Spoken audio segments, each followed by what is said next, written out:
Bible படி புத்தியுள்ள மனைவியோ கர்த்தர் அருளும் ஈவுன்னு இருக்குது. நீதிமொழிகள் 19:14.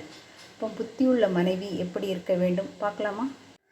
பெண்கள் தெளிந்த புத்தியுள்ளவர்களும் கற்புள்ளவர்களும் வீட்டில் தரித்திருக்கிறவர்களும் நல்லவர்களும் தங்கள் புருஷருக்கு கீழ்ப்படுகிறவர்களுமாய் இருக்கும்படின்னு தீத்து 2:5 கொடுத்துருக்கு.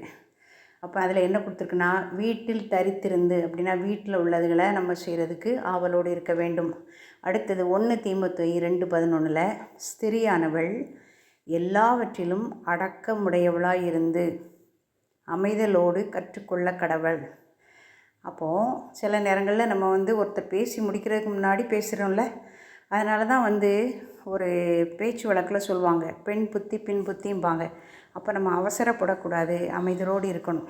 அடுத்தது நீதிமொழிகள் 31:30 சௌந்தரியம் வஞ்சனை உள்ளது, அழகும் வீண், கர்த்தருக்கு பயப்படுகிற ஸ்திரியே புகழப்படுவாள்.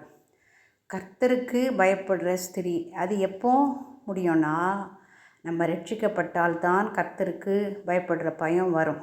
அதனால் நீங்கள் ரட்சிக்கப்படலைன்னா சீக்கிரமாக ரட்சிக்கப்படுங்க, ஆயத்தப்படுங்க.